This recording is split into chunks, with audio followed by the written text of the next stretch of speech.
வணக்கம். இந்த சேனலை இதுவரை சப்ஸ்கிரைப் பண்ணாதவங்க மட்டும் சப்ஸ்கிரைப் பண்ணுங்கள். பக்கத்தில் இருக்கிற பெல் ஐக்கானை கிளிக் பண்ணுங்கள். பிடிச்சிருந்ததுனா லைக் பண்ணுங்கள், ஷேர் பண்ணுங்கள், கமெண்ட் பண்ணுங்கள். நன்றி.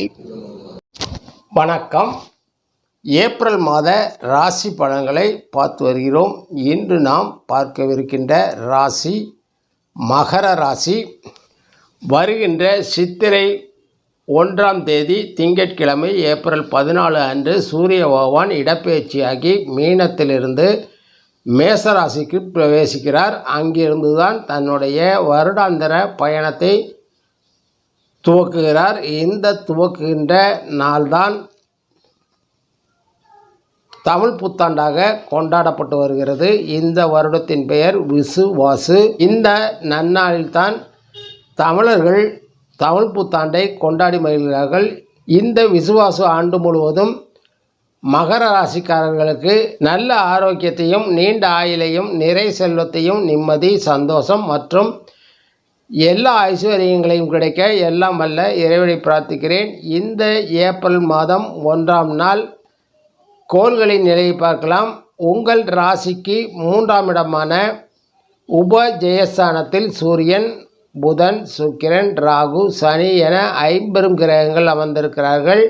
தாய் சுகஸ்தானத்தில் சந்திரனும், பூர்வ புண்ணிய ஸ்தானத்தில் ராசிநாதன் குருவும், ருண ரோக சத்துருஸ்தானத்தில் செவ்வாயும், பாக்கியஸ்தானத்தில் கேதுவும் அமர்ந்திருக்கிறார்கள். ஏப்ரல் 3 அன்று செவ்வாய் கலசரஸ்தானத்தில், ஏப்ரல் 14 அன்று சூரிய பகவான் தாய் சுகஸ்தானத்திலும் இடப்பெயர்ச்சியாக இருக்கிறார்கள். இந்த கிரக அமைவுகளால் உங்கள் ராசிக்கான பலன்களை பார்க்கலாம். இந்த ஏப்ரல் மாதத்தில் தமிழ் புத்தாண்டு முன்னதாக தமிழ் வருட ராசி பலன் 1 வருடத்திற்கானது வெளியிடுகிறேன்.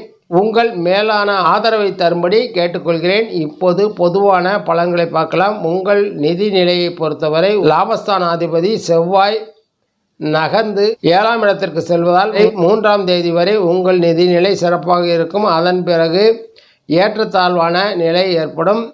12ஆம் விரய அதிபதி வலுவாக இருப்பதால் உங்கள் செலவுகள் குறைவாகவே இருக்கும். குடும்ப மன வாழ்க்கையை பொறுத்தவரை 7ஆம் அதிபதி சந்திரன் 4இல் அமர்ந்திருப்பதும் 2ஆம் வீட்டில் அதிபதி 3இல் அமர்ந்திருப்பதும் உங்கள் குடும்பத்தில் உங்களுக்கு போதிய மரியாதையும் மகிழ்ச்சிகரமான நிலையும் அமையும். ஆனால் கணவன் மனைவியிடையே கருத்து வேறுபாடுகள் தோன்றி மறையும். உங்கள் வேலை தொழில்களும் 10ஆம் அதிபதி சுக்கிரன் ஆட்சி பெற்று அமர்ந்திருப்பதால் தொழில் வியாபாரம் லாபகரமாக அமையும். மாணவர்கள் தங்கள் கல்வியில் சிறந்து விளங்குவார்கள். ஆரோக்கியத்தில் சிறு பிரச்சனைகள் தோன்றும்.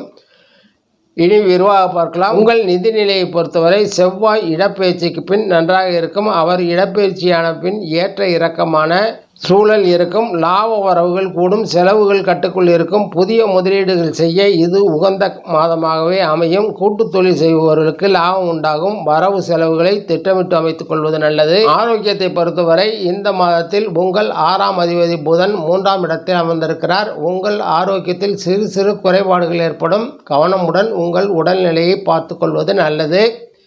தொடர்ந்து உடற்பயிற்சி நடைப்பயிற்சி மேற்கொள்ளுங்கள். மனதை மகிழ்ச்சியாக வைத்துக் கொள்ளுங்கள். யோகா, தியானம், ஆன்மீகம் ஆகியவற்றின் கவனம் செலுத்துங்கள். மனதிற்கு பிடித்த இடத்திற்கு சென்று வாருங்கள். மனம் மகிழ்ச்சி தரும் விதத்தில் உங்கள் பொழுதை கழித்திடுங்கள். மனம் மகிழ்ச்சி தரும் செயல்களை செய்யுங்கள். உடல் மனம் இரண்டும் ஒருமுகப்பட்டால் பல வகையான சாதனைகளை செய்ய முடியும். குடும்ப, காதல், திருமண வாழ்வு இவற்றை பொறுத்தவரை உங்கள் குடும்பத்தில் உள்ள மற்றவர்களுடன் உள்ள உறவு மகிழ்ச்சிகரமானதாகவும் ஆக்கப்பூர்வமானதாகவும் அமையும். உங்கள் வார்த்தைகள் மதிக்கப்படும். ஆனால் உங்கள் கணவன் மனைவியிடையே ஒற்றுமை சில சவால்களாக அமையும். ஒருவருக்கொருவர் விட்டு கொடுத்து செல்வது, மனக்கசப்புகள் வருகின்ற காரியங்களில் இறங்காமல் இருப்பது நன்மை தரும். தொழில் வியாபாரம் செய்பவர்கள் இந்த மாதத்தில் சிறப்பான நற்பலன்களை பெறுவார்கள். வருவாய் கூடும். தொழில் வளர்ச்சி உண்டாகும். விவசாயத்திற்கு கட்டுப்படியான விலை கிடைக்கும். புதிய ஒப்பந்தங்கள் புதிய வாடிக்கையாளர்களை அமைவார்கள். புதிய தொழில் துவங்கவும் விரிவாக்கவும் செய்யவும் உகந்த காலமாக அமையும். இந்த மாதம் திருமணமாகாதவர்களுக்கு திருமணம் கூடி வரும். குழந்தை பிறப்புக்காக காத்திருப்பவர்களுக்கு அந்த பாக்கியம் கிடைக்கும். உங்கள் மதிப்பு அந்தஸ்து உயரும். உங்கள் அக்கம் பக்கத்தினரிடம் பாராட்டை பெறுவீர்கள்.